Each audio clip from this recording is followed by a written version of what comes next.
Berger, députée des Yvelines. Le lien entre spectacle vivant et plateforme numérique doit évidemment être au cœur des projets que nous devons développer. Au cours d'une vie, on passe presque 30 années sur les écrans et donc ça veut dire qu'on doit massivement les investir pour faire en sorte que ce qui est diffusé sur ces écrans soit aussi le garant de la création, de la créativité et de la souveraineté évidemment française et européenne.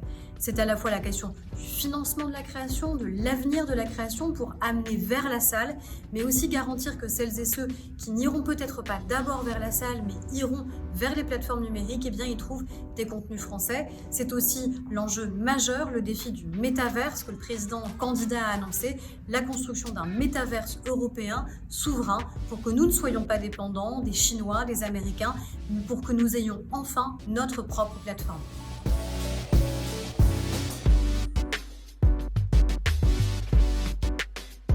Nous sortons de la crise sanitaire avec un défi majeur pour l'avenir de la culture et notamment du spectacle vivant, faire en sorte que les Français aient envie et suffisamment confiance pour revenir dans nos salles de spectacle, quelles qu'elles soient. Un tiers des Français disent qu'ils pourraient changer durablement d'habitude culturelle et donc c'est un défi majeur. Cela signifie que nous devons continuer sur le long terme à accompagner les lieux culturels. Nous sortons de la crise sans qu'aucun de nos théâtres, de nos cinémas, de nos salles de spectacle n'ait fermé, mais nous le savons, la reprise prend du temps, la programmation reprend du temps, et donc c'est peut-être 2 à 3 années qui vont être compliquées à vivre pour le secteur qui a été déjà très frappé par la crise sanitaire. Et donc nous devons avoir un accompagnement de l'État dans le temps. Nous devons aussi continuer à envoyer un message très clair au public. Et ce message, c'est de dire qu'aller dans des salles de spectacle, dans des lieux de culture, évidemment, ce ne sont pas des lieux dangereux. Au contraire, ce sont des lieux qui vous permettent de retrouver du lien social, de l'imaginaire, de la créativité, qui nous permettent enfin de retrouver cet esprit de conquête et d'avenir qui nous a tant manqué pendant la crise sanitaire. C'est aussi, encore une fois, faciliter, créer les habitudes culturelles des plus jeunes publics parce qu'on le sait bien, tous les lieux culturels qui avaient tissé des liens très étroits avec des associations socio-culturelles, des organismes sociaux, tous ces liens de confiance progressivement pendant la crise, parce qu'ils n'ont pas pu se voir, se sont délités et cela va reprendre du temps d'arriver à créer cette confiance-là. Et donc nous devons, nous, État, nous politiques, mettre encore plus le paquet, si je puis dire, pour faire en sorte que les publics, tous les publics, puissent revenir dans vos salles parce que c'est un enjeu majeur de création, évidemment, de diffusion, mais aussi tout simplement un espace de liberté pour les Français.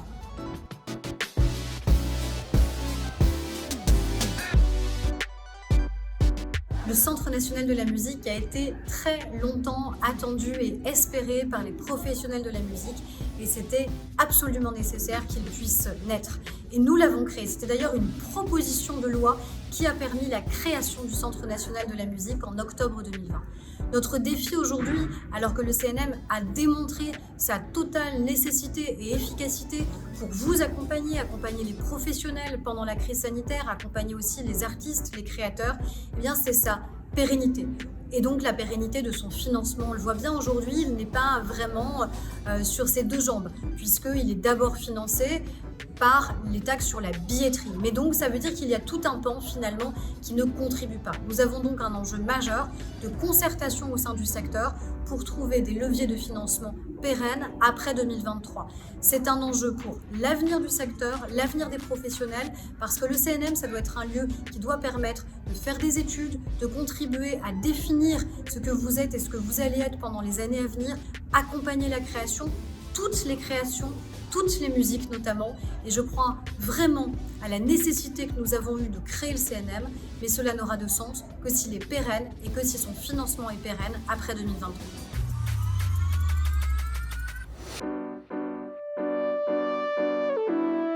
Je crois qu'il faut faire nôtre cette formule, cette belle formule d'André Malraux qui a créé le ministère de la Culture. Il disait « Il faut que chaque enfant de France ait droit et accès au tableau, au théâtre, au cinéma, comme il a le droit à l'alphabet. » Et donc, cela veut dire lutter pied à pied contre les inégalités sociales et les inégalités territoriales. Ça veut dire quoi? Ça veut dire continuer à déconcentrer les moyens de l'État pour que partout sur les territoires, le public ait droit tout simplement à la culture. Ça veut dire aussi lutter contre les inégalités à la racine, dès l'école, avec l'enjeu de l'éducation artistique et culturelle. Aujourd'hui, grâce à la force de conviction ici d'un enseignant, d'un directeur d'établissement, d'un parent d'élève, d'un élu local, eh bien nous avons des enfants qui y ont accès dès le plus jeune âge. Mais pas tous. Et nous, notre responsabilité, la responsabilité de l'État, c'est que demain, tous les enfants de France aient accès à l'éducation artistique et culturelle. C'est un levier extraordinaire, évidemment, d'émancipation, de liberté, de créativité, mais c'est aussi un levier extraordinaire pour que le spectacle vivant, pour que les arts en général continuent à avoir un public. Il faut créer des habitudes culturelles dès le plus jeune âge pour nourrir l'envie de culture dès le plus jeune âge.